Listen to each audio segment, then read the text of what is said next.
जी बिस्मिल्लाहिर्रहमानिर्रहीम।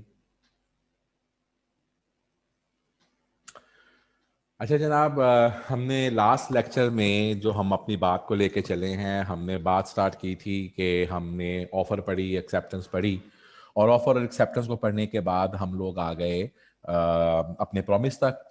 प्रॉमिस के बाद हमने कंसिडरेशन को पढ़ा तो हम अपने एग्रीमेंट तक आ गए, और एग्रीमेंट के बाद हम अब इन्फोर्सबिलिटी पढ़ना चाह रहे हैं ताकि हमारी इन्फोर्सबिलिटी कंप्लीट हो तो हमारा एग्रीमेंट कंप्लीट हो जाएगा। ठीक है जी। अब इन्फोर्सबिलिटी की जो हमने डेफिनेशन पढ़ी सेक्शन 10 के अंदर, वो क्या था कि every agreement is a contract if it is made by free consent of parties. हमने फ्री कंसेंट पढ़ लिया। कॉम्पिटेंट टू कॉन्ट्रैक्ट, तो कॉम्पिटेंट टू कॉन्ट्रैक्ट पढ़ लिया। So every agreement is a contract if it is made by free consent of parties, competent to contract, lawful conciliation, lawful object हम पहले पढ़ाए हुए हैं। और उसमें एक आखिरी जुमला था कि it should not be expressly declared to be void, कि ऐसा मुआहदा ना हो जो कि एक्सप्रेसली डिक्लेयर्ड हो। पिछले सिलेबस में या जब आई कैप का पिछली बुक थी, ये चैप्टर सेपरेट था, लेकिन अब आई कैप ने इसको ऑन दिस बेसिस, जो वहां पर हमने बात कही कि इन्फोर्सबिलिटी का एक चैप्टर पूरा बना दिया जाए, तो उसने वो सारा चैप्टर इकट्ठा कर दिया इन्फोर्सबिलिटी के पॉइंट ऑफ व्यू से। इसीलिए इसी में कॉम्पिटेंट भी आ गया था, इसीलिए इसी के अंदर हमारी कैपेसिटी ऑफ पार्टी के पॉइंट ऑफ व्यू से आ गया, और फिर फ्री कंसेंट भी इसी में आ गया। अब ये उसका जो अगला पोर्शन है, expressly declare to be void, वो भी इसी के अंदर उसने ऐड कर दिया हुआ है। सो आज हम अपनी इन्फोर्सबिलिटी का वो जो आखिरी लाइन थी जिसमें इसने कहा था कि contract should not expressly declare to be void, हम उसको पढ़ने की कोशिश करेंगे। अभी मैंने बात करनी शुरू नहीं की और हसन रजा साहब जो हैं वो जाग उठे हैं। हसन रजा साहब और फिर जागने के बाद दोबारा सो चुके हैं। बट अब थोड़ा सा करवाने दिया करें ताकि फिर क्वेश्चन भी लेने का, बात करने का मजा आता है। तो फिर इस एक बात पे तसलसल आ जाता है। Then I always give you the ample time कि आपने कोई भी बात पूछनी आप पूछ सकते हैं। एग्रीमेंट इन रिस्ट्रेंट जनाब, अब वो कौन सी हमारे पास है जो कि हम कहें कि expressly declare to be void है? Agreement, every agreement by which anybody is being restricted from exercising a lawful profession, a lawful trade, a lawful business, ये वाइड है। हम किसी के साथ भी अगर एक मुआहदा कर लें कि तुम मुझे 1 लाख रुपया दो, और मैं तुम्हें, तुम्हारी और मेरी ये डिस्कशन ये है कि तुम मुझे 1 लाख रुपया दो, लेकिन तुम कोई भी टीचिंग नहीं करोगे। तुम मुझे 1 लाख रुपया दो और तुम चार्टर्ड अकाउंटेंट का प्रोफेशन कंटिन्यू नहीं करोगे, या डॉक्टर का प्रोफेशन कंटिन्यू नहीं करोगे, या तुम मुझे 1 लाख रुपया दो और तुम यहां पे दुकान नहीं खोलोगे, भाईजान आप किसी को नहीं रोक सकते। वो 1 लाख रुपया ले ले, वो लेने में कोई बुराई नहीं है, कोई मुजायका नहीं है, वो आपकी किस्मत का पैसा था। लेकिन दर हकीकत आप किसी को भी एक लॉफुल प्रोफेशन से, एक लॉफुल ट्रेड से, एक लॉफुल बिजनेस से मना नहीं कर सकते। नाउ यहां पर उसने हमें एक एग्जांपल दी है। उसने कहा कि अजहर और मजहर ने कहा कि वो एक बिजनेस करेंगे कराची के अंदर। अजहर ने कहा कि यार इस तरह है कि ये लोकेलिटी जो है, इसमें अगर तुमने भी दुकान खोल ली और मैंने भी दुकान खोल ली तो हम दोनों का कारोबार कैसे चलेगा? तो उसने उसको कहा कि तुम इस तरह क्यों नहीं करते कि मैं तुम्हें 1,000 रुपया देता हूं, तुम अपनी दुकान यहां के बजाय कहीं और पे मूव कर लो। उसने अपनी दुकान जो थी वो पैसे उससे नहीं लिए। उसने कहा जी ठीक है, मैं यहां से अपना बिजनेस बंद कर देता हूं और मैं अपनी दुकान किसी और लोकेलिटी में ले जाता हूं। जब उसने अपनी दुकान किसी और लोकेलिटी में ले गया तो उसने कहा भाई मुझे वो 1,000 रुपया दो, तो उसने उसको देने से इनकार कर दिया। कोर्ट में चले गए। उसने कहा जी मैंने इसके कहने पर दुकान बंद की है और वहां पे गया हूं, मैंने ऑफर हुई है, एक्सेप्टेंस हुई है। तो कोर्ट ने कहा कि यार बात यह है कि तुम बेवकूफ थे। तुम किसी भी बंदे को अगर ये बात मान जाओ कि वो तुम्हारा लॉफुल प्रोफेशन है, तो उसके अगेंस्ट तो कोई कंसिडरेशन की लॉजिक ही नहीं बनती, तुम उसको बंद ही नहीं कर सकते। तो टेक्निकली तौर के ऊपर कोर्ट के पास वो जाकर इस तरह का क्लेम नहीं ले सकता। उसकी वजह क्या है? Agreement in restraint of trade is a void agreement. Agreement in restraint of trade की कोई शरई हैसियत नहीं है। इसी तरीके के साथ बहुत सारी जगहों पे आगे आएंगे। रिस्ट्रेंट ऑफ ट्रेड हो, रिस्ट्रेंट ऑफ मैरिज हो, रिस्ट्रेंट ऑफ लीगल प्रोसीडिंग्स हो, ये वो तमाम बेसिक राइट्स हैं कि अगर कोई तुम्हें उसके अगेंस्ट पैसे दे तो तुम्हारी याशी है। अगर तुम्हें वो देने का वादा करके मुकर जाए तो तुम उसे कोर्ट से जाके इन्फोर्स नहीं करा सकते। जो कि agreement restraint in the lawful trade is wide agreement. ऐसे एग्रीमेंट को कानून नहीं मानता और ये बकायदा शिक लिख दी गई है।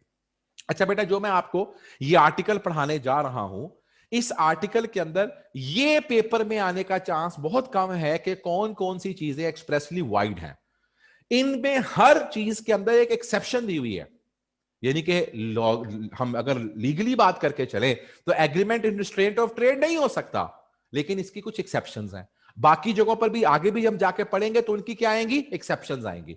एक्सेप्शंस जरूर ध्यान से देखनी है। पेपर में जो क्वेश्चन आता है वो एक्सेप्शंस के ऊपर ज्यादा क्वेश्चन आता है। एक्सेप्शंस क्या है? देखें जनाब, ये जो भी हमने ऊपर रूल बताया, इसकी एक्सेप्शंस क्या है? कहता जी sale of goodwill. Sale of goodwill ये है कि मैं अगर किसी शख्स को अपना कारोबार टिप्स कॉलेज का कारोबार, मुझे कोई अगर ये कहे या मैं किसी के साथ ये पैसे ले लूं कि मैं आज के बाद कॉलेज का कारोबार नहीं करूंगा, इसकी कोई हैसियत नहीं है, ये रिस्ट्रेंट इन ट्रेड है।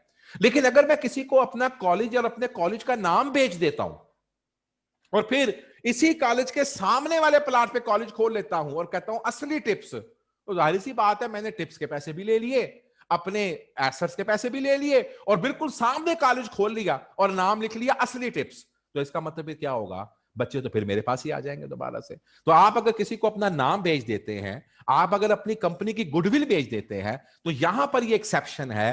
अब चूंकि आपने उसकी कंसीडरेशन ली हुई है, यहां पर आपको कारोबार से मना नहीं किया जा सकता, कॉलेज खोलने से मना नहीं किया जा सकता, लेकिन रिस्ट्रेंट ऑफ ट्रेड के जुमरे में नाम का बेचना शामिल नहीं है, गुडविल का बेचना शामिल नहीं है। छम्मा दाल चावल, छम्मा दाल चावल का नाम मैंने परचेज कर लिया, अब छम्मा दाल चावल सामने रेडी लगा के बैठ गया, असली छम्मा दाल चावल, तो भाईजान मेरा कारोबार तो नहीं चलेगा। तो मुझे यहां पर कानून की तरफ से एक प्रोटेक्शन है कि आप अगर अपनी कंपनी की गुडविल बेच रहे होते हैं तो वो गुडविल की जो सेल है वो रिस्ट्रेंट ऑफ ट्रेड के जुमरे में नहीं आती।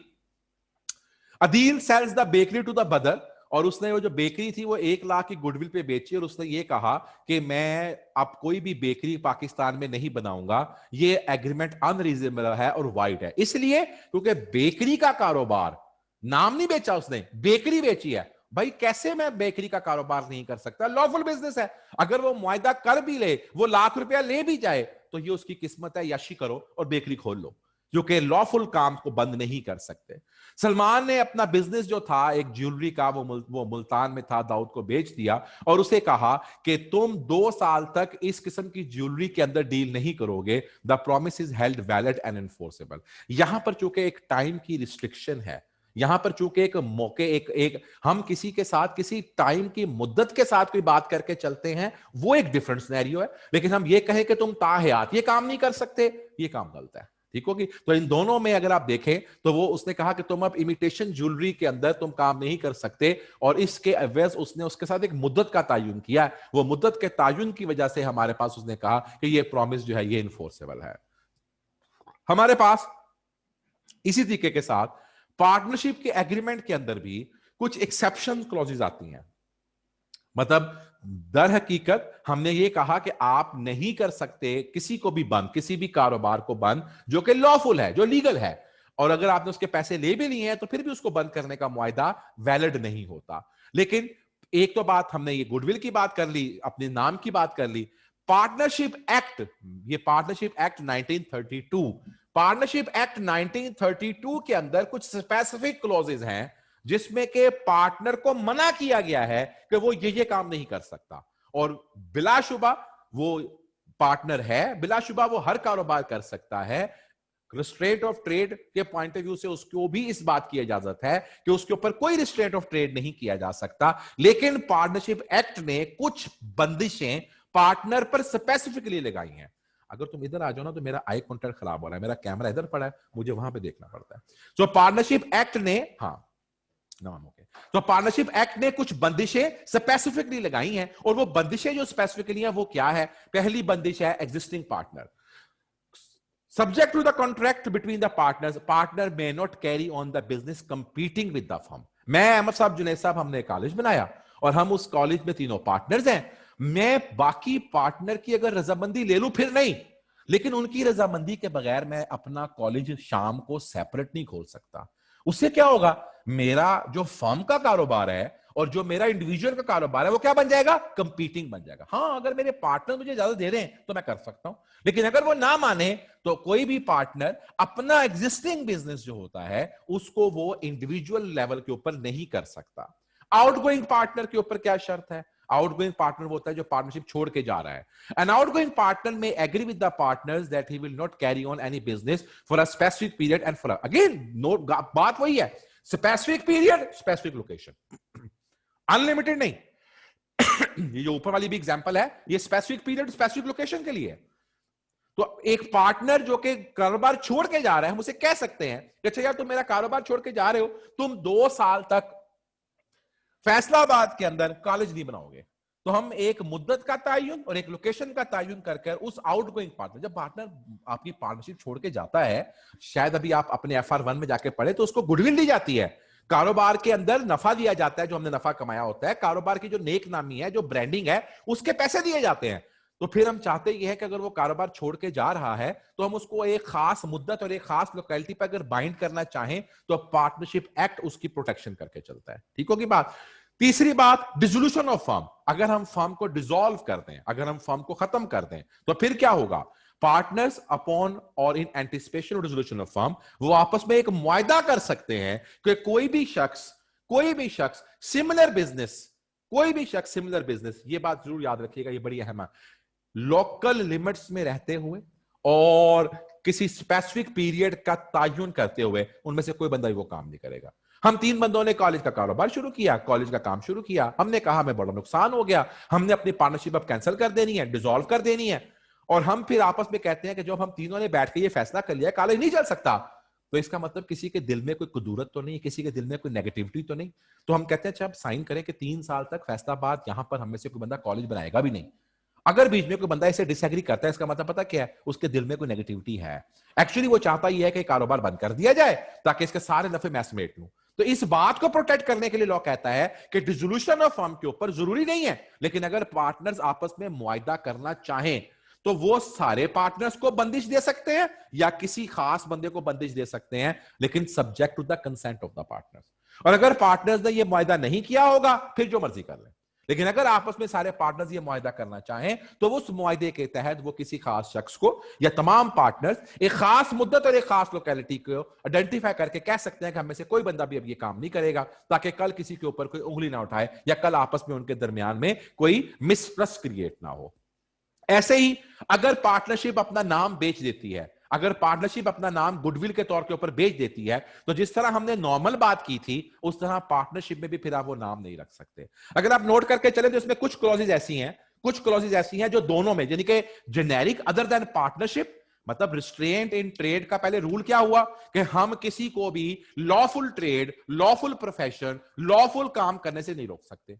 और फिर हमने कहा इसकी कंस्ट्रेंट क्या हुई, तो इसकी कंस्ट्रेंट 2 लेवल पे आ गई, एक जेनेरिक आ गई और एक पार्टनरशिप एक्ट में आ गई। 2 बातें आपको नजर आएंगी, वो दोनों में है। एक, गुडविल की सेल, हमने ऊपर भी पढ़ा कि गुडविल की सेल नहीं की जा, गुडविल की सेल कर दे तो नाम नहीं रख सकते, हमने यहां पर भी पढ़ा कि गुडविल की सेल कर दे तो नाम नहीं रख सकते। एक ये आउटगोइंग पार्टनर वाली बात कि अगर एक आउटगोइंग पार्टनर है तो उसको स्पेसिफिक पीरियड और स्पेसिफिक टाइम के साथ हम उसको बाइंड कर सकते हैं। और ये वाली बात सब, अब चूंकि आउटगोइंग में एक था, डिसोल्यूशन में सारे हैं, तो ये जो 3 बातें हैं, ये तीनों बातें ऊपर भी ऐसी हैं। हम किसी को रोक सकते हैं, हम किसी आउटगोइंग पार्टनर की तरह या किसी डिसोल्यूशन ऑफ फर्म की तरह हम किसी को रोक सकते हैं किसी खास मुद्दत के लिए और किसी खास लोकेलिटी के लिए, लेकिन अनलिमिटेड नहीं, अनलिमिटेड नहीं। ठीक होगी बात। तो ये बातें जेनेरिक में भी एग्जिस्ट करती हैं और ये पार्टनरशिप में भी एग्जिस्ट करती हैं। हाँ, ये वाली बात, एग्जिस्टिंग पार्टनर वाली बात, ये बहुत स्पेसिफिक है पार्टनरशिप के लिए कि कोई भी एग्जिस्टिंग पार्टनर किसी भी लोकेलिटी में कहीं पर भी जाकर सेम कंपीटिंग बिजनेस नहीं खोल सकता। हम 3 लोगों की पार्टनरशिप है, हम कपड़े का कारोबार करते हैं और उस कपड़े के कारोबार में हम थोक में माल लेके आगे परचून में बेचते हैं। अब अगर मैं शाम को अपनी दुकान सेपरेट कर लूं आप लोगों की मर्जी के बगैर, तो पता क्या चांस है, जो अच्छा गाहक आएगा, जो नफे वाला गाहक आएगा, वो मैं क्या करूंगा, मैं कहूंगा शाम को आके मुझसे ले जा। उससे क्या होगा, मैं शाम को नफा कमा रहा हूँ, पार्टनरशिप का नुकसान हो रहा होगा। और अगर मैंने शाम को कोई डील की थी जिससे कि नुकसान हो रहा था मेरे पर्सनल बिजनेस का, मैं उसे कहूंगा यार तुझे माल ही चाहिए ना, तू मेरे पास सुबह पार्टनरशिप में, मैं तुझे वहां पे दिलवा देता हूं। तो मैं नुकसान वाली डील उठा कहां पे ले आऊंगा, मैं पार्टनर। जब भी पार्टनरशिप फटती है ना, इसी बात पे फटती है। जब भी पार्टनरशिप टूटती है ना, इसी बात पे टूटती है कि जी इसने अपनी दुकान अलग से बनाई हुई थी, ये अपने नफे अलग से कमा रहा था, नुकसान की डीलें हमें दे रहा था और जो नफे की चीजें थी वो खुद एंजॉय करी जा रहा था। तो यहां पर ये बात बड़ी क्लैरिटी के साथ है जो उसने आपसे मूव कर दी, इसलिए अब मैं इसकी बाकी एग्जांपल्स जो है वो नॉर्मल है। अच्छा जी, रिस्ट्रेंट इन ट्रेड एक आ गया। ट्रेड कॉम्बिनेशंस हमारे पास दूसरा पॉइंट है जो कि कानून कहता है an agreement between different firms in the nature of trade combination in order to maintain the price level and avoid the underselling is not void। अब यहां पर हम उसकी एक्सेप्शंस को पढ़ते हुए जा रहे हैं रिस्ट्रेंट ऑफ ट्रेड के पॉइंट ऑफ व्यू से। देखिए एक चीज तो ये होती है जहां पर हम कहते हैं कि आपस में हम मोनोपोली क्रिएट कर रहे हैं। मोनोपोली क्रिएट करना लॉ के पॉइंट ऑफ व्यू से इलीगल है, लेकिन ट्रेड कॉम्बिनेशन ये होता है कि हम चाहते ये हैं कि हम अपना एक प्राइस का लेवल डिसाइड कर लेते हैं और अंडर सेलिंग नहीं करके चलते। मिसाल के तौर के ऊपर ये जो ट्रेड कॉम्बिनेशन की बात है, मिसाल के तौर के ऊपर आपकी सिगरेट गिर गई, मिसाल के तौर के ऊपर ट्रेड कॉम्बिनेशन के पॉइंट ऑफ व्यू से हम ये कहते हैं कि जनाब आपने अज्यूम करके चलते हैं कि ग्री का एसी जो है वो पाकिस्तान में बेतहाशा यहां पर उनके डीलर्स हैं, उनको ग्री का एसी ग्री ने प्रोवाइड कर दिया, उसकी कीमत रखी 1,10,000 रुपया और उनको ये कहा कि इस पे हलफ उठाएं कि आपको हम 1,6 पे दे रहे हैं, आप में से कोई भी शख्स को 1,10 से नीचे नहीं बेचेगा, नहीं तो एक फजूल कंपटीशन आ जाएगा। 1,10 के बजाय कोई कहेगा मैं 1,9 पे करता हूं, 7 वाला कहेगा फिर मैं 1,8 पे करता हूं, 1,8 वाला कहेगा मैं 1,7 पे करता हूं, 7 वाला कहेगा मैं 1,06,500 पे बेच देता हूं, तो वो लड़ाई नहीं पड़ जाएगी आपस में। ये मोनोपोली नहीं हो रही। मोनोपोली क्या है? किसी और को मार्केट में एसी ना लाने देना, ये मोनोपोली है। तो सिर्फ मेरा ही एसी बिके, मैं किसी और का एसी ना आने दूं। भाई आपके एसी के साथ और दूसरे एसी भी मौजूद है मार्केट में आप, लेकिन हम अपनी बात क्या करके चल रहे हैं? हम अपनी बात ये करके चल रहे हैं कि यार नहीं, हम इससे नीचे अपनी फिगर को नहीं लेके जाएंगे और हम यहां पर एक बिजनेस की नॉर्म्स को आप सेट करके चल रहे हैं। इसमें कोई एक्सप्लॉयटेशन नहीं है किसी चीज की। इस तरह की ट्रेड कॉम्बिनेशंस जो हैं, अब सीमेंट के पॉइंट ऑफ व्यू से सीमेंट की एक ट्रेड कॉम्बिनेशन बनी हुई है, वो ये कहती है कि हमने अपना एक सीमेंट का रेट निकालना है। उन्होंने अपनी मिलों की 3 किस्में की हुई हैं, क्वालिटी ए का सीमेंट, क्वालिटी बी का सीमेंट और क्वालिटी सी का सीमेंट। क्वालिटी ए के सीमेंट का से वो रेट कहते हैं 540 है, क्वालिटी बी की कंपनी के जो सीमेंट का रेट है वो से कहते हैं 530 है और क्वालिटी सी का रेट जो है 510 है। वो कहते हैं ये मिनिमम रेट है, तुम में से इससे नीचे कोई ना बेचे। अब क्वालिटी ए वाली जो कंपनी है उसमें 3-4 कंपनी है, एक कंपनी को रेट हमने 540 कह दिया, लेकिन वो कहती मेरा सीमेंट इतना अच्छा है, वो 560 का बेचती, कोई नहीं रोकता। वो 555 का रोकती, कोई नहीं रोकता। लेकिन एक बात तय है कि क्वालिटी ए का सीमेंट कोई 540 से नीचे मिल नहीं बेचेगी। और फिर इस बात को मेंटेन करने के लिए कि ऐसा ना हो कि मार्केट में सप्लाई और डिमांड में हम इतनी सप्लाई फेंक दें कि रेट ठुस होके आ जाए, वो अपनी स्टॉक्स देखते हैं। उनको पता है कि मार्केट की हर महीने की एपिटाइट कितनी है माल उठाने की, इतने 1,000 टन की। तो उन्होंने क्या किया हुआ है, वो कहते हैं जी इतने 1,000 टन के पॉइंट ऑफ व्यू से ये ना हो कि किसी की मोनोपोली बने। वो कहते हैं जी ये हर बंदे का सेल का कोटा है। मिसाल के तौर के ऊपर अगर 10 लाख टन की प्रोडक्शन है और मार्केट में 5 लाख टन की सेल है इस महीने की, वो कहते हैं कोई भी बंदा, प्राइस हमने बता दिया मिनिमम की, मैक्सिमम जो मर्जी बेच लो, कोई भी बंदा 50% से ऊपर कैपेसिटी का माल नहीं बेचेगा। और वो उसको कैपेसिटी को मॉनिटर करते हैं, क्योंकि 10 लाख की प्रोडक्शन होनी है, 5 लाख की सेल होनी है। तो अब अगर किसी एक बंदे को दे देंगे तो ऐसा ना हो कि सस्ते वाला ही सारा माल डंप कर जाए 5 लाख का। तो वो कहते हैं जी कोई भी बंदा 50% से ऊपर नहीं बेचेगा। अब इसका मतलब क्या हुआ, सप्लाई भी 5 लाख की हो गई, सेल भी 5 लाख की हो गई। तो ये जायज काम है, ये ट्रेड कॉम्बिनेशन कर सकती है, लेकिन नहीं कर सकती, क्या नहीं कर सकती, कोई भी एग्रीमेंट ऐसा हो जिसका मर्पज मोनोपोली हो। मैं कहता हूं अच्छा टिप्स कॉलेज है, अच्छा यार यहां पर 2-3 कॉलेज और है, उन सबको खरीद लो। फैसलाबाद में कोई दूसरा कॉलेज ही बने ना दो, मार दो, उनके बंदे उठा के ले आओ, उनको एडिशनल पैसे दे दो ताकि मेरी मोनोपोली रहे और मैं अपनी अन्य फीस ले सकूं। तो ये मोनोपोली है। मोनोपोली के पॉइंट ऑफ व्यू से कुछ नहीं। हां, हम ये समझते हैं कि जो अच्छे कॉलेजेस हैं वो आपस में एक दूसरे के साथ ये बात जरूर कर लेते हैं कि हमें टीचर को ये अमाउंट पे करके चलनी है। अच्छा यार हम एक सब्जेक्ट की फीस 30,000 से नीचे नहीं लेंगे। अब मैं 36 ले लूं, वो मेरी क्वालिटी है, मेरा टीचर है, वो 34 ले ले, उनकी क्वालिटी उनका टीचर है, हम 30 से नीचे नहीं जाएंगे। लेकिन जो बंदे उस स्कूल में नहीं आते वो 5-5 हजार के ऊपर भी कहते हैं कि हम आपको ऑनलाइन पढ़ा देंगे, तो भाई फिर इसका मतलब ये है वो अपनी क्वालिटी रिटेलुएट करके चलेंगे। तो यहां पर ट्रेड कॉम्बिनेशन और मोनोपोली में बहुत बड़ा फर्क है। बात समझ आ रही है? सो यहां पर वो कहता है एक एग्रीमेंट मैन्युफैक्चरिंग कंपनी ने आपस में किया है कि वो कोई चीज नहीं बेचेंगे एक मिनिमम प्राइस से नीचे, and to divide the profit in proportion. ये वाइड नहीं है, इसका मकसद जो है वो मोनोपोली क्रिएट करना नहीं है, बल्कि वो चाहते हैं कि मार्केट में सप्लाई और डिमांड और चीज प्राइस ऑफ द आइटम को मार्केट में मैनेज किया जाए। मैंने आपको इसके लिए बड़ी अच्छी एग्जांपल दोनों दे दी है, सीमेंट सेक्टर की भी और आपको एसी सेक्टर की भी। वहां पर ट्रेड कॉम्बिनेशन बनाना ओके है, मोनोपोली हराम है। कानून मोनोपोली करने की इजाजत नहीं देता। इसी मोनोपोली से रुकने के लिए कानून ने बड़ी रिस्ट्रिक्शंस क्रिएट की हुई हैं। कोई एक ग्रुप एक से ज्यादा बैंक नहीं रख सकता। अगर एमसीबी ने निब बैंक को खरीदा है तो निब खत्म हो गया, बैंक अब एक ही रहेगा। ये नहीं हो सकता एमसीबी भी मंशा साहब का है, निब भी मंशा साहब का है, अलाइड भी मंशा साहब का है, फिर सब कुछ सारे बैंक के मंशा साहब ले जाएंगे। सीमेंट सेक्टर में किसी भी कंपनी को या एक ग्रुप को एक से ज्यादा नामों से मतलब कि एक से ज्यादा उसको लाइसेंस नहीं मिलता। वो अपनी उस नाम से 6 मिलियन लगा ले, लेकिन नाम एक ही रहेगा। नहीं तो ऐसा ना हो कि भाईजान डीजी खान भी मेरा ही है, लक्की सीमट भी मेरा ही है, डंडोत भी मेरा ही है, गरीवाल भी मेरा है, मैं सब कुछ खा पी जाऊंगा। तो वो कहते हैं कि जनाब एक लाइसेंस मिलेगा, ये किस काम के लिए? मोनोपोली। अच्छा ठीक है, अगर मंशा साहब महंगा बेचना चाहते हैं तो फिर लकी सीमेंट वाले सस्ता बेच ले। अच्छा, या फिर डंडोत वाले भी एक नई पार्टी है, हर पार्टी का अपना मेथड होगा, तो वो कहते हैं कि जी ठीक है, यहां पर हम ये कंपटीशन को मोनोपोली के थ्रू रोक के एरिडिकेट करके चलते हैं। सर्विस एग्रीमेंट्स, इंप्लॉयमेंट के दरमियान हम कहता है हम सर्विस एग्रीमेंट्स करते हैं, जहां पर हम सर्विस एग्रीमेंट्स के मुताबिक कुछ क्लॉजेज डाल सकते हैं एम्प्लॉय के ऊपर, और वो क्लॉजेज जो हैं उनकी कानून के पॉइंट ऑफ व्यू से रिस्ट्रिक्शन उस रिस्ट्रिक्शन में नहीं आती, रिस्ट्रेंट ऑफ ट्रेड। मिसाल के तौर पे हमारे कॉलेज का एक रसूल है, हमारे कॉलेज के टीचर के ऊपर एक लायबिलिटी है, अगर वो हमारे कॉलेज में कोई सब्जेक्ट पढ़ा रहा है और वही सब्जेक्ट जो है वो ना तो उस हमारे बच्चों को उसकी ट्यूशन पढ़ाएगा और ना ही वो ये सेम सब्जेक्ट किसी और कॉलेज में पढ़ाएगा, ताकि हम अपने टीचर की यूनिकनेस, क्योंकि हम उस टीचर की सपोर्ट के लिए उसको मटेरियल देते हैं, हम उस टीचर की सपोर्ट के लिए उसके क्वेश्चंस बनाने के लिए टीएस देते हैं, ये ना हो कि हमारा मटेरियल उठाए और किसी और जगह पे दुकान पे भेजना शुरू कर दे।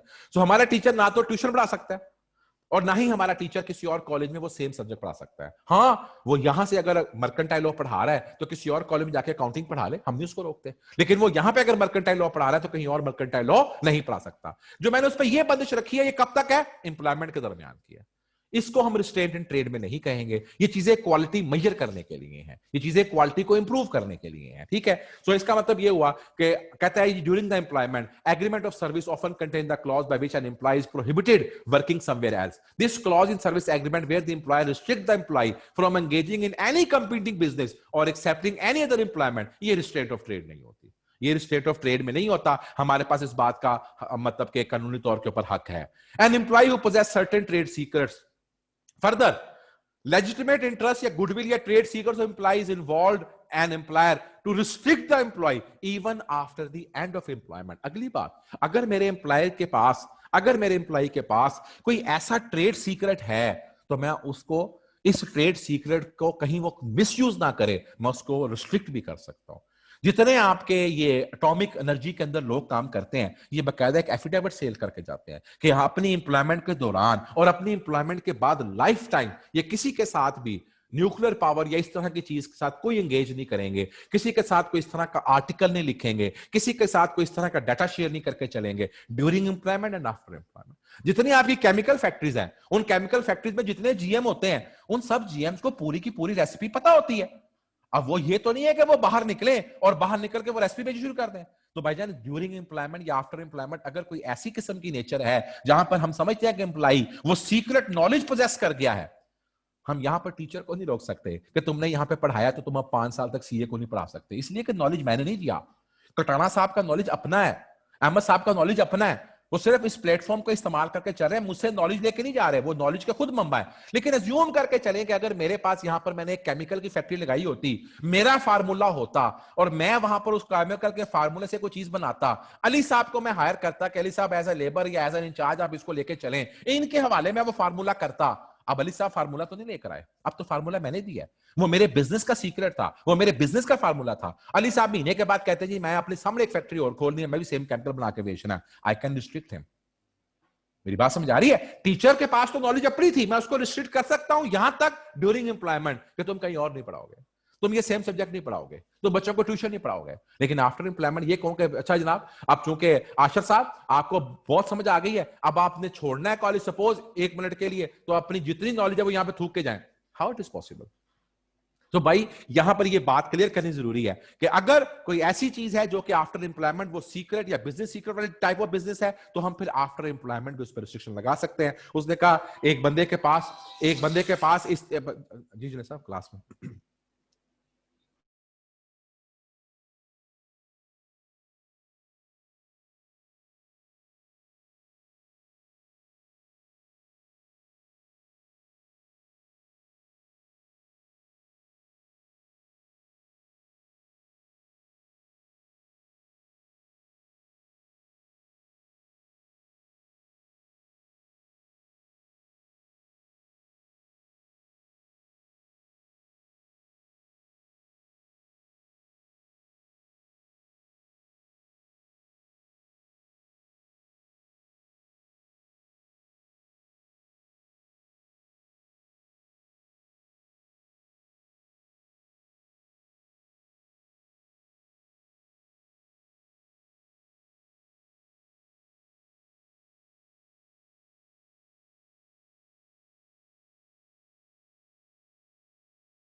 Sorry ji.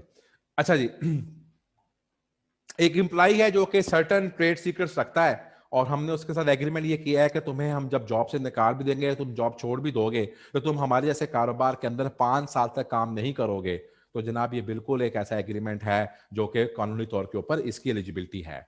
N agreement to restrain the employee कि वो for competing of for 5 years after the period of service it is void, क्योंकि it is wide because restraint is intended to avoid competition। अब हम किसी बंदे को ये कहें जिसके पास हमारा सीक्रेट, ऊपर हम कह रहे हैं कि 5 साल के लिए मुझे मना कर सकते हैं इसलिए कि उसके पास ट्रेड सीक्रेट्स थे, नीचे हम कहें कि तुमने अब 5 साल कभी किसी कॉलेज में पढ़ाना ही नहीं है हमें छोड़ने के बाद, ये इजाजत नहीं है इस बात की, ये इलीगल है। तो मकसद कहने की बात यह है कि थोड़ा सा दिमाग इस्तेमाल करना है कि मैं इसको आसान लफ्जों में यूं कहता हूं, अगर तो तुम घर से अपनी स्किल लेकर आए थे, तुम अपना फार्मूला तुम्हारा था जिस तरह टीचर होता है, फिर उसको ड्यूरिंग एम्प्लॉयमेंट तो रिस्ट्रिक्ट किया जा सकता है, आफ्टर एम्प्लॉयमेंट रिस्ट्रिक्ट नहीं किया जा सकता। लेकिन अगर तुम्हें मैंने फार्मूला दिया है, अगर तुम्हें मैंने ट्रेड सीक्रेट दिया है, तो फिर तुम्हें मैं ड्यूरिंग एम्प्लॉयमेंट भी रिस्ट्रिक्ट कर सकता हूं और आफ्टर एम्प्लॉयमेंट भी रिस्ट्रिक्ट कर सकता हूं। बस ये जहन में रख के चलना है, वहां पर रिस्ट्रेंट ऑफ ट्रेड का असूल। तो जनाब ये रिस्ट्रेंट ऑफ ट्रेड से रिलेटेड बातचीत थी। अब आपने देखा कि हमने कहा कि रिस्ट्रेंट इन ट्रेड हो सकती है, रिस्ट्रेंट इन ट्रेड हो सकती है, बड़ी आसान सी बात है कि किसी को भी हम लीगल प्रोफेशन करने से नहीं रोक सकते, लेकिन रिस्ट्रेंट ऑफ जो ट्रेड है उसकी जो हमारे पास एक्सेप्शंस हैं वो इससे कहीं ज्यादा इंपॉर्टेंट है। रिस्ट्रेंट इन ट्रेड तो याद हो जाएगी कि हम किसी को लीगल काम से नहीं रोक सकते, लेकिन एक्सेप्शंस कि हाँ हम उसको रोक सकते हैं, कब? पार्टनरशिप के पॉइंट ऑफ व्यू से आपने पढ़ा कहां कहां रोक सकते हैं, हम उससे किसी खास टाइम या किसी खास वक्त के लिए मुकय्यद कर सकते हैं, और बाकी जो हमने बातें सारी पढ़ी। तो बेटा मैं इसलिए कहा कि इस आर्टिकल के अंदर जो इंपॉर्टेंट चीज आपकी है वो ये है कि आपने जो रूल है उससे ज्यादा इंपॉर्टेंट उसकी एक्सेप्शंस है। वेगर, वेगर किसे कहते हैं? वेगर जुए को कहते हैं। जुआ जो है वो वेगर होता है। वेगर या जुआ कानून के मुताबिक जो है वो अलाउड नहीं है, ठीक है, इलीगल एग्रीमेंट है, declare to be wide.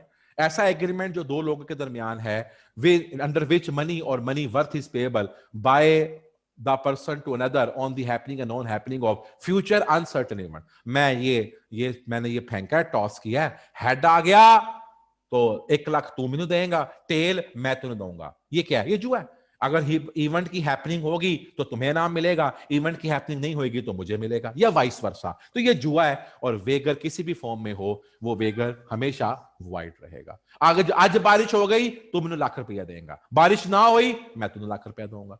Future का इवेंट है, अनसर्टेन इवेंट है, अनकंट्रोलेबल इवेंट है, ये जुआ है। जुए को आपने ध्यान से अब ये बात बड़ी सिंपल सी है, वो जुआ हराम है, याद हो जाएगा। इशू कहां पे है? क्या क्या जुआ नहीं होता, क्या क्या जुआ नहीं होता। 2 रेसलर हैं, हम कहते हैं हमारी कोल होगी, जो जीतेगा उसको ₹10,00,000 नाम मिलेगा, ये तो जुआ नहीं है, ये तो गेम ऑफ स्किल है। उन्होंने कहा जी जो कोई भी, ये हमने एक पजल दिया है, जो कोई भी सॉल्व कर लेगा उसको ₹1 करोड़ नाम देंगे, ये तो जुआ नहीं है, ये तो गेम ऑफ स्किल है। तो भाई गेम ऑफ स्किल और जुए में फर्क है। जुए को आपने जुआ तो सीख लिया, जुए से क्या है? एग्रीमेंट वाइड है। जुए से क्या है? जो पैसे दे दिए, रिसीव कर दिए, मूव कर दिए, वो वापस कोई नहीं होना। जुए से क्या है? जो उसकी कोलैटरल ट्रांजैक्शन है वो भी वाइड है। मतलब क्या हुआ? जुआ, जुए के पैसे, जुए का इनाम, जुए का कोलैटरल, सब कुछ क्या है? सब कुछ वाइड है, ठीक है। लेकिन कौन सी चीजें जुआ नहीं है? That is being more important to learn. क्या जुआ नहीं है? आपने एथलेटिक कंपटीशन किया, कोई भी गेम ऑफ स्किल जुए में कवर नहीं होती। आपने गेम ऑफ स्किल कोई भी करेंगे वो जुए में नहीं आएगी। अभी मैंने पजल की एग्जांपल दी, रेसलर की एग्जांपल दी। An agreement to contribute to a plate या prize for the value of 500 and above to be awarded to the winner of horse race. मतलब हॉर्स रेस का जो बंदा घोड़ा जीत जाएगा, जुआ नहीं लगा रहे, जीतने वाले घोड़े को इनाम देंगे। एक है कि हम घोड़े दुरा रहे हैं, शौक है, उसमें जो घोड़ा जीत जाएगा उसको जीतने वाले को इनाम देंगे। जीतने वाले का इनाम एक डिफरेंट चीज है। लेकिन मैं ये कहूं कि जी घोड़ों की रेस हो रही है, तू भी ला पर्ची, मैं भी ला पर्ची, सब पर्ची लाइए, जित गया ते भाई फलां, जिस घोड़े ते पर्ची लाओगे ओदे इतने गुना मिलेंगे, ये जुआ है। लेकिन घोड़ा अगर एक गेम के अंदर उसको घोड़े को जीतने के ऊपर अगर आप इनाम दे रहे हैं या घोड़े के मालक को इनाम दे रहे हैं तो वो तो जुआ नहीं है, ठीक है ना। तो वो जुए के विनर को जो पैसे मिल रहे हैं वो इनाम नहीं है।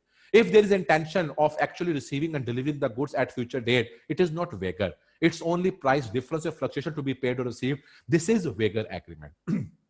जनाब दो बातें हैं, एक बात खत्म हो गई यहां पर और एक बात अगली शुरू हुई। मैंने आपसे कहा कि भाईजान तुम मुझे आज की डेट में मुझसे फ्यूचर का सौदा कर लो। क्या सौदा कर लो फ्यूचर का? तुम मुझे 50 मन गंदम दोगे आज से 1 साल के बाद, रेट तय करो। अब तुमने मुझसे रेट तय कर लिया, रेट तय करके तुमने कहा अज्यूम कर, मुझे नहीं पता क्या रेट है, मैंने कहा जी ठीक है 10,000 रुपए की तुम्हें मन गंदम दूंगा। तो 50 मन का मैंने सौदा कर लिया, हमारा सौदा हो गया, इसे कहते हैं फ्यूचर एग्रीमेंट। जिस तरह पाकिस्तान ने ऑयल के फ्यूचर एग्रीमेंट नहीं किए, पाकिस्तान ने एलपीजी के फ्यूचर एग्रीमेंट नहीं किए, उसकी हमने प्राइस तय कर ली है, या हमने ये कह दिया कि प्राइस हम फ्यूचर में तय कर लेंगे। ये जुआ नहीं है, ये जुआ नहीं है, क्योंकि इसमें एक्चुअल डिलीवरी ऑफ गुड्स होनी है, इसमें एक्चुअल चीज आनी है। अब कुछ क्या है, मैंने कहा जी तेरा मेरा सौदा हो गया या तेरी मेरी डील हो गई, सोने का रेट आ जाएगा 1 लाख रुपया। आज तो 8 महीने बाद जो सोने का रेट जमा मनफी होएगा, अगर वध गए तो मैं तेन दूंगा, कट गए तू मैनू देगा। सोना कोई नहीं बीच में, डिलीवरी ऑफ सोना कोई नहीं है उसके अंदर। ये क्या है? ये जुआ है, ये जुआ है। मैं तुम्हें यह कह दूं कि आज से 1 साल बाद तुमसे सोना खरीदूंगा उस रेट के ऊपर, कोई जुआ नहीं है। मैं कह दूं तुझसे आज रेट 1 लाख तय हो गया, तूने मुझे सोना 1 साल बाद देना है, कोई जुआ नहीं। डिलीवरी ऑफ गुड्स है, टर्म्स ऑफ कॉन्ट्रैक्ट है। भाई सोना किधर है? सोना बीच में है ही नहीं, कमोडिटी बीच में है ही नहीं। हम सिर्फ क्या कह रहे हैं, कमोडिटी को हमने एक एक एक पैरामीटर के लिए यूज किया है कि तू सोने का रेट कर ले मुझसे, ₹1,00,000 आज का हो गया, डन। अगर लाख तो वध के 1 साल बाद 1,25,000 हो गया तो मैंने 25,000 साल पैसे दे बद, और अगर एक घट गया तो मैं तुम्हें पैसे दे दूंगा। इसका मतलब कि इसमें हमारी इंटेंशन ट्रेड नहीं है, इसमें हमारी इंटेंशन सिर्फ क्या है? गेमिंग है। इसमें हमारी इंटेंशन सिर्फ क्या है? वेगर है। तो इसलिए second portion, if only the price difference fluctuation to be paid, that is wager, वो वेगर है। ठीक होगी बात सर? ऐसी कॉन्ट्रैक्ट ऑफ इंश्योरेंस वेगर नहीं होता। आपने एक गाड़ी मैंने ली है, मैंने अपने रिस्क को इंश्योर करवाया है। अगर ये थोड़ी है कि मेरी गाड़ी लगनी है, मैंने सिर्फ अपना एक रिस्क इंश्योर कराया कि अल्लाह ना करे अगर गाड़ी कहीं लग जाती है तो मेरा वो रिस्क आप कवर करके देंगे। लाइफ इंश्योरेंस हो या आपकी प्रोडक्ट इंश्योरेंस हो, इंश्योरेंस वेगर में नहीं आता।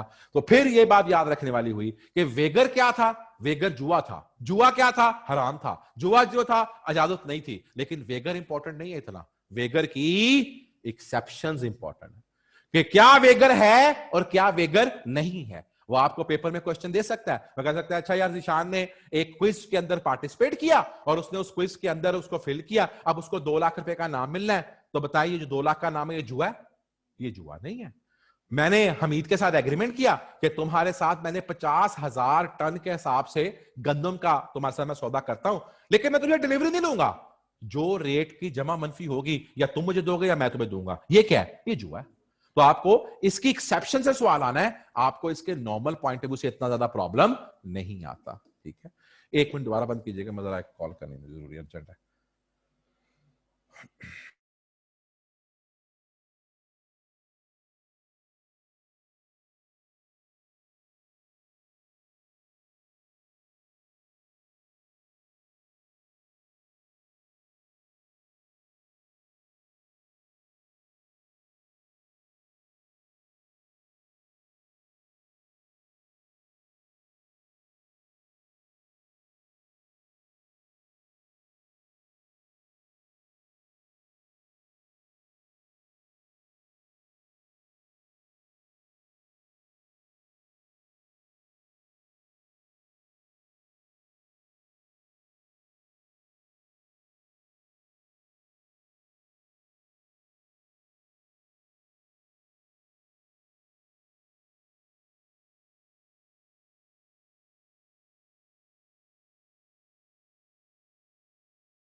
अदर वाइड एग्रीमेंट जनाब, और कौन से ऐसे वाइड एग्रीमेंट्स हैं, और कौन कौन से ऐसे एग्रीमेंट्स जिसको कानून ने कहा है कि आपने उनको नहीं लेके चलना?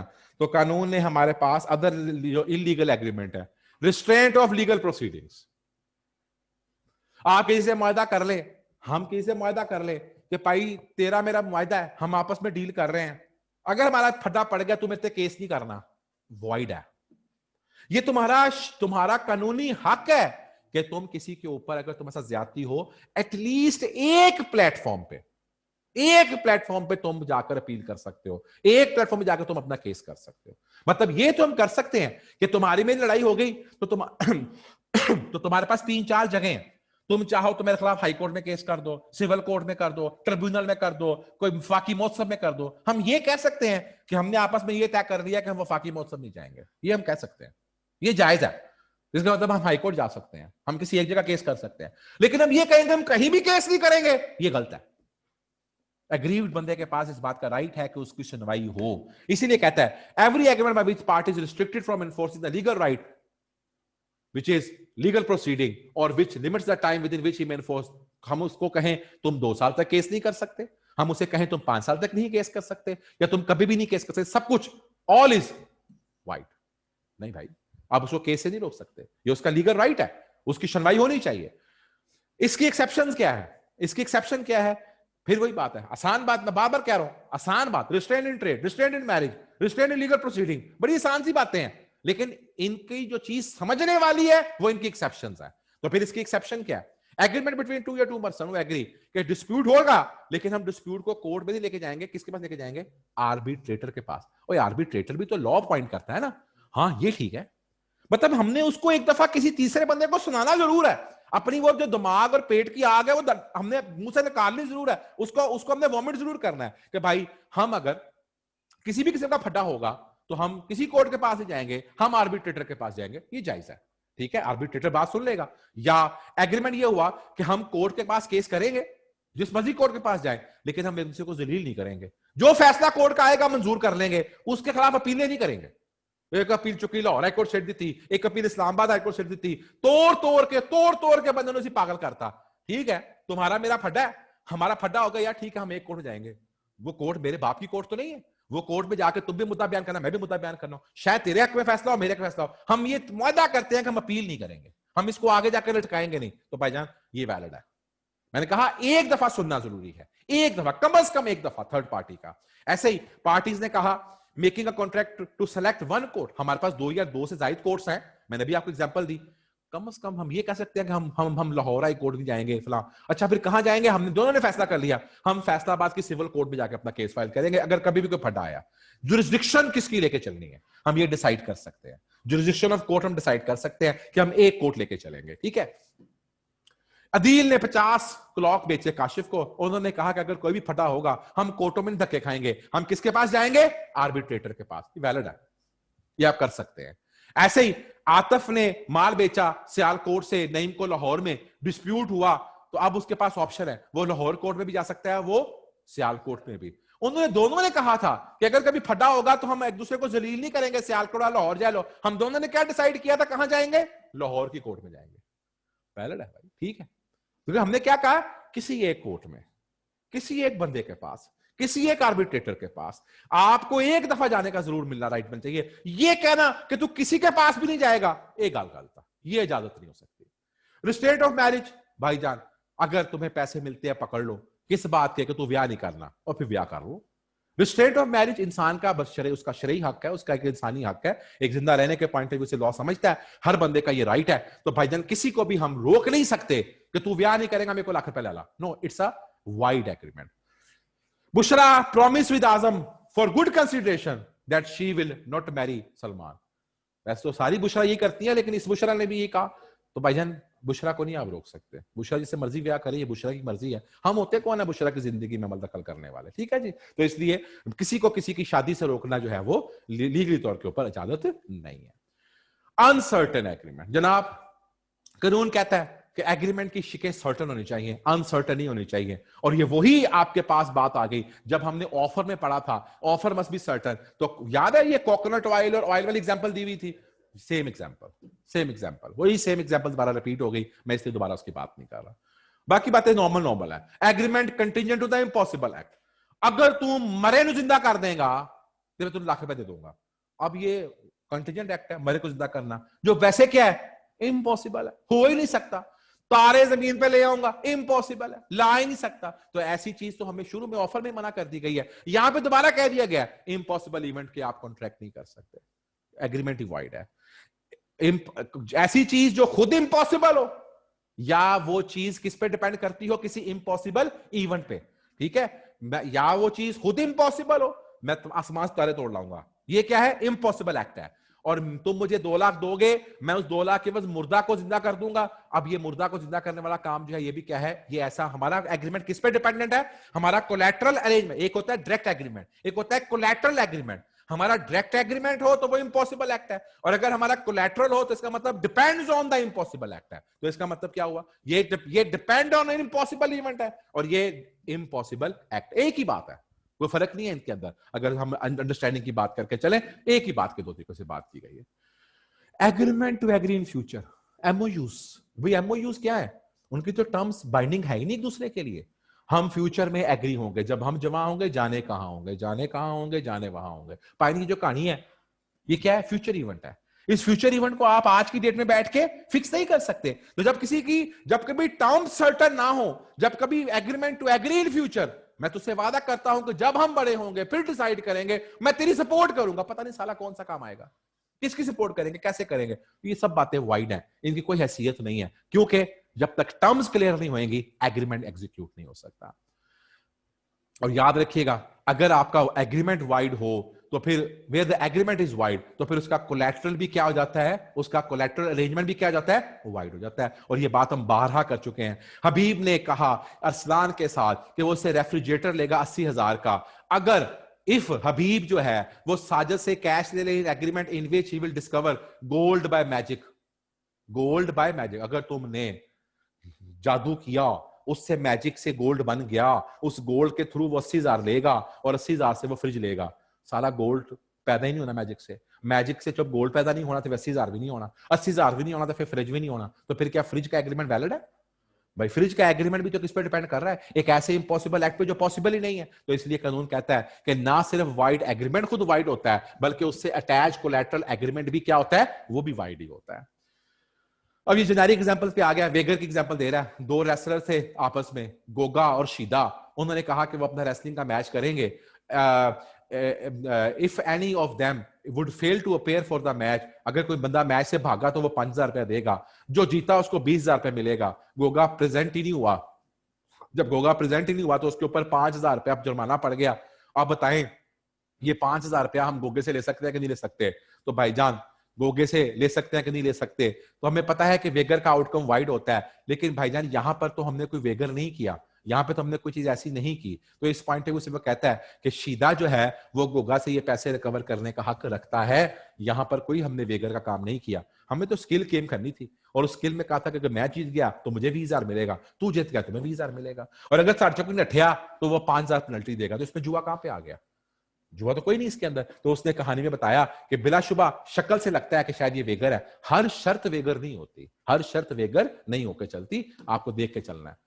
ऐसी लीगल प्रोसीडिंग की बात करके चलता है। लीगल प्रोसीडिंग के ऊपर ये जो केस तो दिया हुआ है, ये मैं आप पे छोड़ के जा रहा हूं, ये जहन के बात करते हुए रिस्ट्रेंट ऑफ ट्रेड और legal proceeding, restraint of trade और लीगल प्रोसीडिंग के जो आगे केस लॉज दिए हुए हैं, ये आपका होमवर्क है। आपने ये देख के चलना है कि अगर कभी कोई चीज ऐसी है जो रिस्ट्रेंट ऑफ ट्रेड है, तो बेटा उसकी एक्सेप्शन जरूर देखनी है कि कहीं वो एक्सेप्शन में फॉल तो नहीं कर रहा। अगर कोई चीज एपरेटली लीगल प्रोसीडिंग के पॉइंट ऑफ व्यू से लग रहा है कि रिस्ट्रेंट है, तो आपने एक्सेप्शन जरूर देखनी है कि कहीं उसकी एक्सेप्शन में ये चीज ओके तो नहीं है। अगर आप गेड़ा खाएंगे तो यहीं से गेड़ा खाएंगे। ये क्वेश्चन नंबर 64 और इसके जो बाकी क्वेश्चंस हैं, वो छोटे छोटे क्वेश्चंस दिए हुए हैं, ये आपके ऊपर छोड़ रहा हूं। इनको आपने जाके अटेम्प्ट करना है ताकि आप इसको देख सकें, और फिर उसके बाद ये साथ आपने ऑब्जेक्टिव्स देख लें।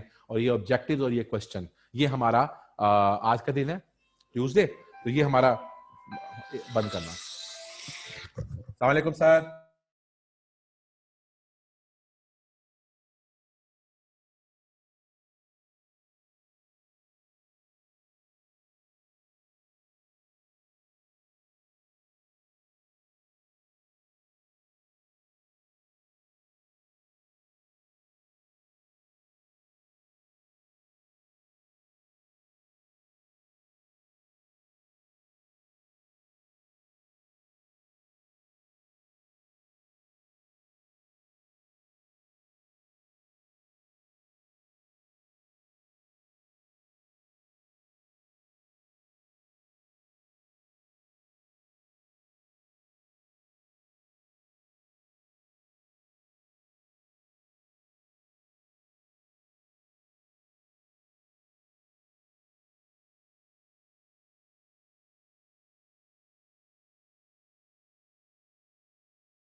जी, दिस इज योर होमवर्क। अब आपने जो ये चैप्टर के अंदर मैंने आपके साथ ये 3-4 जानबूझ के एग्जांपल्स को आपके साथ होल्ड किया है बात को कल तक शिफ्ट करने के लिए। आपने इस चैप्टर के पॉइंट ऑफ व्यू से जो यहाँ पर ये आपकी एग्जांपल्स दी हुई हैं, जो आखिर में 2-3 एग्जांपल्स मैंने आपके साथ नहीं डिस्कस की, आपने इसको जाके देखना है, देखें आप अपनी दिमाग को अप्लाई कर सकते हैं कि नहीं। और आखिर के ऑब्जेक्टिव्स, मैंने आपके साथ ऑब्जेक्टिव जो है ना वो मैंने केले केले करके उनके जवाब नहीं बताने, क्योंकि मुझे पता ही नहीं था इस बात का जवाब दिए हुए आखिर के अंदर। आपको जिस जवाब के ऊपर प्रॉब्लम है ना, सिर्फ आपने मुझसे वो हाईलाइट करवाना, मैं वो एक्सप्लेन कर दूंगा। अदरवाइज मैं आपके साथ एक एक को दोबारा से रिपीट नहीं करूंगा, फायदा कोई नहीं उस चीज का। यहां तक। और कल हम इसके साथ एक ये डिस्कस करेंगे जो मैंने आज आपको होमवर्क दिया है, इस चैप्टर के मुताल्लिक कोई क्वेश्चन है, बड़ा इंपॉर्टेंट चैप्टर है, लिख ले कि इस चैप्टर से 8 नंबर से 9 नंबर 10 नंबर आने ही आने हैं, इम्पॉसिबल है एग्जामिनर इसको छोड़ दे। सबसे one of the most important chapter of your book वो ये है, ठीक है। इसको अपने किताबों में इसको इस तरह रगड़ जाए, पी जाए, जो इस चैप्टर तैयार कीजिएगा। और इसके अलावा हम फिर कल हमें जो टाइम मिलेगा हम गुप्ता की बुक के ऊपर जाएंगे, और गुप्ता की बुक के अंदर भी हम इस एरिया को कवर करने की कोशिश करेंगे। मेरे पास एक ग्रुप का वो कैपेसिटी ऑफ वो पार्टीज भी रहता है, उनको मैंने गुप्ता नहीं करवाया हुआ, तो वो भी हम कोशिश करेंगे कि रिपीट करके, तो हम इसे कल कंक्लूड कर लेंगे। इसको जाइएगा, जाके क्वेश्चन कीजिएगा, अपने सवालों को देखिएगा और इस चैप्टर को पूरा रिवाइज कीजिएगा from first word till the last word, so that I can take your question. Hasan Raza जनाब 69 roll number, raise your hand जी, थैंक यू। पूछे जी क्या क्वेश्चन है।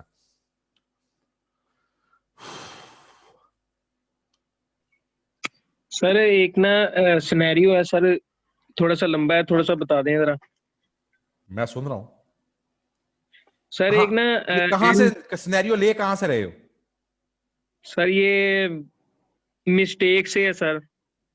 नहीं बेटा, किसी किताब से, अपनी किताब से ले रहे हो या कहीं जी कहीं जी से? सर, अपनी ही किताब अच्छा से जरा फिर एक पॉइंट जरा पूछना है बोले बोले बोले उसके बोले बारे में। बोले। सर वो एन, अगर एक एन है वो जाता है ज्वेलर जे के पास और ज्वेल्स खरीद कर ले आता है और चेक के थ्रू पेमेंट करता है उसे, हम्म और चेक पर ये साइन करता है मिस्टर जी के, और जी एक अमीर आदमी है।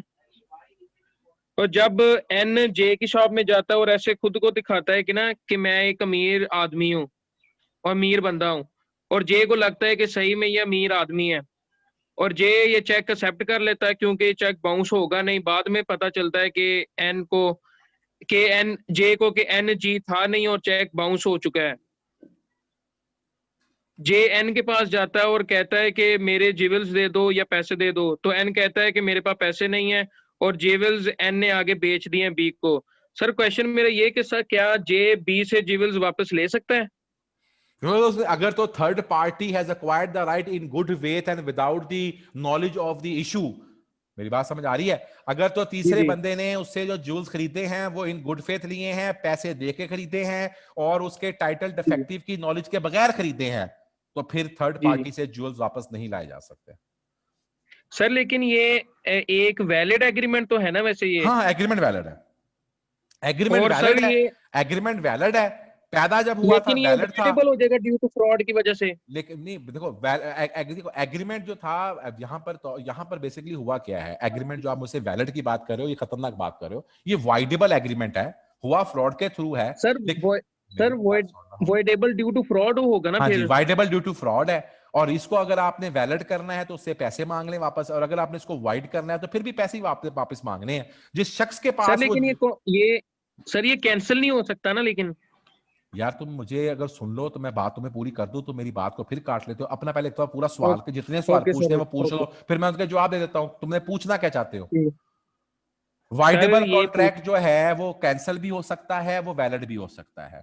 अब यहां पर वैलिड का मतलब यह है कि वो कहे कि ठीक है मेरे साथ इसने धोखा जरूर किया है, मुझे कोई प्रॉब्लम नहीं है, ये मुझे मुझे इसके पैसे दे दे। और अगर वो वाइड करना चाहता है तो वो कहे कि जनाब मैं इससे मुआहदा नहीं करना चाहता था, इसने धोखाधड़ी की है। एक तो वो क्रिमिनल ऑफेंस के केस करवा दे, लेकिन फिर भी वो पैसे ही मांगेगा चूंकि तीसरा बंदा वो ज्वेल्स लेकर जा चुका हुआ है। तो दोनों केसेस के पॉइंट ऑफ व्यू से ये कॉन्ट्रैक्ट में उसको पैसे ही मिलने हैं, ज्वेलरी वापस नहीं मिलनी, क्योंकि third party acquired the right in good faith. अगर third party acquired the right in good faith for some value, पहली बात क्लियर हो गई। अब वैलिड हो या वाइड हो, वैलिड के अंदर ये होगा कि कोर्ट में केस नहीं होगा, या वैलिड के अंदर ये है कि क्रिमिनल ऑफेंस नहीं होगा उसके अगेंस्ट, और अगर वाइड होगा तो वो उसके अगेंस्ट क्रिमिनल ऑफेंस भी क्रिएट कर दिया जाएगा क्योंकि उसने क्रिमिनलिटी की होगी। Hope I have answered your question. Sir ये mistake as to attribute sir ये यानी ये यार आपको वैलिड होता है? जो मैंने जो आपसे सवाल पूछा मुझे उसका जवाब दें। Have I answered your okay question? Sir.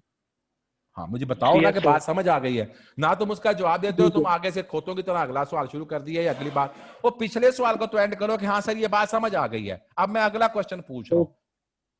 Okay sir. Okay हाँ जी, अब अगला क्वेश्चन पूछो। अगला क्या पूछ रहे हो? सर सर ये mistake as to attribute sir ये वैलिड होता है कि वॉइड? क्या मतलब? मिस्टेक जितने भी एट्रीब्यूट्स की बताई गई है सारे के सारे एग्रीमेंट वाइड है। Okay sir. जी क्वेश्चन खत्म आपके। अरसलान अनवर, मेरी क्लास में अगर सवाल पूछ रहे आ जाना, खुदा की कसम से मेरी जिंदगी आसान हो जाए। अरसलान अनवर, अरसलान अनवर। शामी अहमद। जी सर, मैंने पूछना था कि वो अगर हम क्रिकेट का मैच खेल रहे हैं तो उसके दौरान जब हम खेलते हैं तो उसमें जुआ लगता है कि नहीं? वो भी गेमिंग स्किल ही है। देखो अगर तो हमने ये आपस में बात कही है कि जो मैच जीत गया वो दूसरे को ये इनाम देगा, ये तो जुआ नहीं है। जी ये तो आपने कहा कि जो मैच जीत गया, जीतने वाले को, अब देखो ना वर्ल्ड कप होता है, जो जीतता है उसको करोड़ों रुपए के हिसाब से, अरबों रुपए के हिसाब से इनाम मिलता है। ये तो जुआ नहीं है ना। जी जी जी सर। ठीक है जी। सो अदरवाइज अगर कहो कि मैच दो बंदों का हो रहा है, पाकिस्तान इंडिया का, और मैं शर्त लगा के बैठा हूं तो ये जुआ है। ठीक है सर। जनाब फाहद साहब, अरसलान अनवर आप हमारे साथ हैं तो क्वेश्चन पूछ सकते हैं। अरसलान अनवर आप हमारे साथ हैं, सवाल पूछ सकते हैं, नहीं पूछना चाह रहे? फाहद जी म्यूट करते हैं। कौन पूछ रहा है? नाम बताया करें बेटा पहले। सर फहद। हाँ फहद जी जी पूछें। सर मुझे ये पूछना था, जो मिस्टेक ऑफ फॉरेन लाइस में एग्जांपल दी हुई है कि बोरेस को एंड्रयू जो पाकिस्तानी है उसने बोरेस को कुछ गुड्स एक्सपोर्ट किए हैं, तो सर वो गुड्स जो है उस कंट्री के फॉरेन कंट्री के अंदर जो है वो बैंड है। इस दो बात को ये उनको नहीं पता था, तो ये कॉन्ट्रैक्ट जो है वो वॉइड हो गया। तो सर जो कोर्ट की प्रोसीडिंग है मिस्टेक ऑफ फैक्ट की, वो फॉरेन कंट्री में होंगी कि पाकिस्तान में? It depends that how they want to proceed. उनके एग्रीमेंट में बताया जाएगा कि जुरिसडिक्शन ऑफ कोर्ट क्या है। दोनों जगह पे हो सकती है। Right sir. ठीक है, बस सर ये पूछना था कि ओके कोर्ट की प्रोसीडिंग कहाँ होगी। ठीक है, thank you sir. Okay. Any more question जी? Anybody else? सर ये जो वैगरिंग है सर, ये हार्स पे भी इलीगल है? किस पे इलीगल है? सर ये घोड़ों पे जो वैगरिंग करते हैं बिल्कुल सर, ये मैंने भी कहा है illegal कि घोड़ों के ऊपर इलीगल है, लेकिन मैंने कहा कि अगर कोई घोड़ों की रेस होती है और जीतने वाले घोड़े को इनाम या शील्ड मिलती है तो वो वेगर नहीं है। सर ये एक सर थे, वो कहते हैं कि यार ये मुझे पता घोड़ों है पे उन सर का, valid है। मुझे पता है उन सर का नाम ये है जो कहते हैं 100 रुपए से नीचे तक का नाम होता है, जो 100 से ऊपर, यही कहना चाहते हो ना? जी सर, वो कहते हैं कि इट मस्ट बी आप मोर देन ₹500।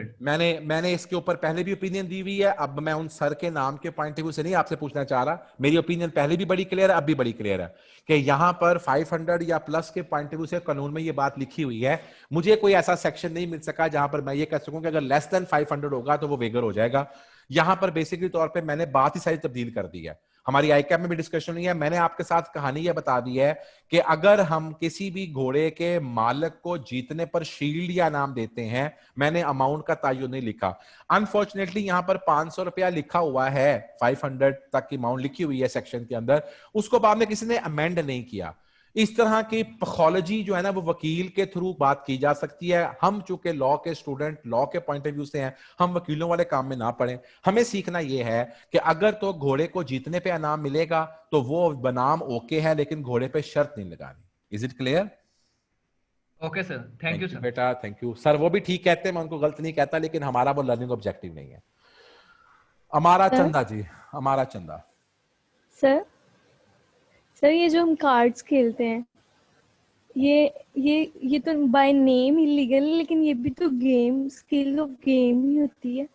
अच्छा तो क्या सवाल क्या है? सर फिर ये इलीगल होती है या नहीं? किसने कहा है कि तुम्हें कार्ड्स इलीगल है? किसने कहा है? अबू कहते हैं। सर ये सुनते ही हैं छोटे होते से कि कार्ड्स किसने? खेलना गिंदे पता नहीं तुम्हारे मोहल्ले में कहते। क्यों जी? ताश खेलना इलीगल है? ताश का पत्ते जो है या ताश जो बिकती है वो तो आम दुकानों पे बिकती है। कभी किसी ने छापा मार के कहा है कि उसने 2000 ताशें बरामद कर ली हैं? नहीं, अगर सर ये मूवीज और ड्रामास में देखी तो वैसे ही बनाया। मुझे नहीं पता। मैं तो सरारस ने कहा ये वाली बात। क्या कहा कि ताश इलीगल है? ताश खेला करो। अच्छा मैं कहा बेटा ताश इलीगल नहीं है, किसने कहा है? ताश खेलने से तो बंदे का दिमाग तेज होता है। मैंने तो कभी नहीं कहा कि ताश इलीगल है। देखो ना, शराब इलीगल है इसलिए दुकानों पे नहीं बिकती, छुप के बिक सकती है, पकड़ी गई तो पुलिस के पास ले जाएंगे। कभी सुना है कि वो ये कहें कि 4 बंदे ताश खेल रहे थे उनको अंदर कर दिया? वो ताश खेलने पे अंदर नहीं होते, जब ताश पे जुआ लगाते हैं उस पे अंदर होते हैं। आई समझ? ठीक सर, जी सर ठीक। चलो पूछते जाइए। एमन इकबाल। सर पहले तो आई वांट टू कंफर्म कि फॉल्स रिप्रेजेंटेशन और मिस रिप्रेजेंटेशन एक ही चीज है ना? नहीं, फॉल्स रिप्रेजेंटेशन और मिस रिप्रेजेंटेशन एक चीज नहीं है। फॉल्स रिप्रेजेंटेशन का मतलब है किसी बात को गलत रिप्रेजेंट करना। ओके। और अगर ये जो हमने बात फॉल्स रिप्रेजेंट की है, अगर ये जानबूझ के की है तो फ्रॉड है, और अगर हमने जानबूझ के बजाय अनइंटेंशनल की है, अपनी नॉलेज की फेक होने की वजह से की है, तो फिर ये मिस रिप्रेजेंटेशन है। ठीक है सर, यही इशू था, क्लियर हो गया। चलो बेटा शाबाश। हाँ जी, उमर हयात साहब। उमर हयात साहब, उमर हयात का नंबर बंद हो गया। थैंक यू जी, thank you and God bless you, see you all, stay bless, खुश रहें, अपना ख्याल रखें। जो आपको होमवर्क दिया वो होमवर्क करके आए, कल बात को आगे लेके चलेंगे। उमर हयात, अब आपका क्वेश्चन मैं आगे पेंडिंग कर रहा हूँ, आगे क्लास है इंशाल्लाह, कल के लेक्चर में आपके साथ आगे बात करूंगा। थैंक यू, क्लोज कर दे।